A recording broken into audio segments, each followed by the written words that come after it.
കല്യാണ വിശേഷം തന്നെയാണ് കഴിഞ്ഞ കുറച്ച് ആഴ്ചകളായി ഇന്ത്യയിലെ പ്രധാന ചർച്ചാ വിഷയം. കോടികൾ പൊടിപൊടിക്കുന്ന കല്യാണം സോഷ്യൽ മീഡിയയിൽ ആഘോഷിക്കപ്പെടുകയാണ്. ലോകത്തിലെ തന്നെ പ്രമുഖർ പലരും ചടങ്ങിന് എത്തിയിരുന്നു. കേരളത്തിൽ നിന്ന് പൃഥ്വിരാജും ഭാര്യ സുപ്രിയയും എത്തിയെന്നത് മലയാളികൾക്ക് അഭിമാനമാവുകയും ചെയ്തു. അതിഥികളുടെ കണക്കെടുത്താൽ ബോളിവുഡ് സിനിമാ ലോകത്തുള്ള ആരൊക്കെ വന്നില്ല എന്ന് ചോദിക്കുന്നതാവും നല്ലത്. ഖാൻമാരും കപൂർമാരും എന്ന് വേണ്ട കുടുംബം ഒന്നടങ്കം തന്നെ എല്ലാവരും എത്തിയിരുന്നു. ഓരോരുത്തരുടെ വരവിനെ കുറിച്ചും ഡ്രസ്സിങ്ങിനെ കുറിച്ചും വിവാഹ ആഘോഷങ്ങൾക്കിടയിലെ പെരുമാറ്റത്തെക്കുറിച്ചുമൊക്കെ ഇഴകീറി പരിശോധിക്കുകയാണ് ആരാധകർ. അക്കൂട്ടത്തിൽ തമിഴ് ആരാധകർ ഏറ്റെടുത്തിരിക്കുന്നത് സൂര്യ ജ്യോതിക ജോഡിയെയും നയൻതാര വിക്കി ജോഡിയെയുമാണ്. ഇവരുടെ ചിത്രങ്ങളും വീഡിയോകളുമെല്ലാം സോഷ്യൽ മീഡിയയിൽ വൈറലായി കഴിഞ്ഞു. ഇൻസ്റ്റാഗ്രാമിലടക്കം വൻ ഫാൻ ഫോളോയിങ് ഉള്ള നയൻതാരയും വിഘ്നേഷ് ശിവനും പങ്കിടുന്ന വിശേഷങ്ങളൊക്കെ പൊതുവെ വൈറലായി മാറാറുണ്ട്. അനന്തംബാനിയുടെ വിവാഹത്തിൽ പങ്കെടുക്കാനായി വിഘ്നേഷും നയൻതാരയും എത്തിയപ്പോഴും ഈ ചിത്രങ്ങളും വീഡിയോകളും വൈറലായി. വേഷവിധാനവും വലിയ ചർച്ചയായിരുന്നു. പൊതുപരിപാടികൾക്ക് പോകുമ്പോൾ സിമ്പിളായി എത്തുന്ന പതിവ് ഇത്തവണയും ഇരുവരും നിലനിർത്തുകയായിരുന്നു.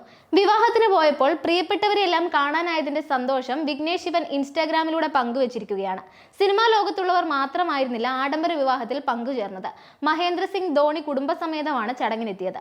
ധോണിക്കും ഭാര്യ സാക്ഷിക്കും ഒപ്പമായി ഫോട്ടോ എടുക്കാൻ കഴിഞ്ഞതിന്റെ സന്തോഷമാണ് പുതിയ പോസ്റ്റിലൂടെ വിഘ്നേഷ് ശിവൻ പങ്കുവച്ചത്. തന്റെ വീട്ടിലെ ഏറ്റവും വലിയ ഫ്രെയിമാണ് ഈ ചിത്രമെന്നാണ് ധോണിക്കും സാക്ഷിക്കും ഒപ്പമായി ചിരിച്ച് പോസ് ചെയ്ത ചിത്രത്തിന് വിഘ്നേഷ് ക്യാപ്ഷനായി നൽകിയത്. സിനിമാ സംബന്ധിയായ പരിപാടികളിൽ നിന്ന് മാത്രമല്ല മറ്റു ചടങ്ങുകളിലും നയൻതാരയും വിക്കിയും സജീവമായി പങ്കെടുക്കാറുണ്ട്. പങ്കെടുക്കുന്ന ചടങ്ങുകളിലെല്ലാം ഇരുവരും ശ്രദ്ധിക്കപ്പെടാറുമുണ്ട്. ഈ വിവാഹത്തിന് എത്തിയപ്പോഴും ഇവർ പതിവ് മുടക്കിയിട്ടില്ല. എന്തായാലും ഈ ഫോട്ടോ ഇപ്പോൾ ശ്രദ്ധേയമായിട്ടുണ്ട്. മക്കളുടെ വരവോടെ നയൻസ് സിനിമയിൽ നിന്നും മാറി നിൽക്കുമോ എന്ന തരത്തിലുള്ള ചർച്ചകൾ ഇടക്കാലത്ത് സജീവമായിരുന്നു. കുടുംബജീവിതത്തിനൊപ്പം തന്നെ കരിയറും മുന്നോട്ട് കൊണ്ടുപോവുകയാണ് താനെന്നായിരുന്നു നയൻസിന്റെ മറുപടി. എല്ലാത്തിനും പിന്തുണയുമായി വിക്കിയും ഒപ്പമുണ്ട്. കഥ പറയുന്നതിന് വേണ്ടിയായിരുന്നു വിക്കി ആദ്യം നയൻസിനെ കണ്ടത്. അത് ജീവിതം തന്നെ മാറ്റിമറിക്കുന്ന കൂടിക്കാഴ്ചയായി മാറുകയായിരുന്നെന്ന് ഇരുവരും തുറന്നു പറഞ്ഞിട്ടുണ്ട്. സിനിമയുടെ കഥ പറയാനായി മുൻപ് പലരെയും കണ്ടിരുന്നുവെങ്കിലും അതിൽ നിന്നെല്ലാം തികച്ചും വ്യത്യസ്തമായ സമീപനമായിരുന്നു നയൻസിൻ്റേത് എന്നാണ് വിഘ്നേഷ് ശിവൻ വെളിപ്പെടുത്തിയിട്ടുള്ളത്. എത്ര സമയമെടുക്കുമെന്ന് ചോദിച്ച് മൊബൈൽ ഫോൺ ഓഫ് ചെയ്ത് വെച്ച് അസിസ്റ്റൻസിനോട് ഇത് കഴിയാതെ തന്നെ വിളിക്കരുത് എന്ന് പറഞ്ഞാണ് നയൻസ് അന്ന് കഥ കേൾക്കാനിരുന്നത്. ആ പെരുമാറ്റം വിഘ്നേഷിനെ ഏറെ ആകർഷിച്ചു. കഥ കേട്ടപ്പോൾ തന്നെ അഭിനയിക്കാനായി നയൻസ് സമ്മതം അറിയിക്കുകയും ചെയ്തു. അങ്ങനെയാണ് നാനും റൗഡിദാൻ എന്ന ചിത്രം സംഭവിക്കുന്നത്.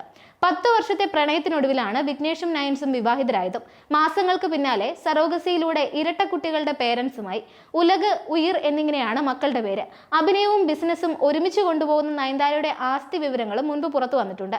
200 കോടി രൂപയാണ് 2023 കണക്കുകൾ പ്രകാരം നയൻതാരയുടെ ആസ്തി. സ്വകാര്യ ജെറ്റ് വിമാനം സ്വന്തമാക്കിയ നടിമാരിൽ ഒരാൾ കൂടിയാണ് Nayanthara. BMW 5S series, Mercedes GLS 350D, Ford Endeavour, BMW 7 series, Innova Crysta തുടങ്ങിയ വാഹനങ്ങളും നയൻതാരയുടെ ഉടമസ്ഥതയിലുണ്ട്. അഭിനയവും ബിസിനസ്സുമായി നയൻസ് തിരക്കിലാകുമ്പോൾ വിഘ്നേഷ് ശിവൻ തന്റെ പുതിയ സിനിമയുടെ ജോലികളിലാണ്. സംവിധായകനും നടനുമായ പ്രദീപ് രംഗനാഥനാണ് ചിത്രത്തിൽ നായകനാകുന്നത്. ഈ സിനിമയിൽ നയൻതാരയും പ്രധാന കഥാപാത്രമായി എത്തുന്നുണ്ട്.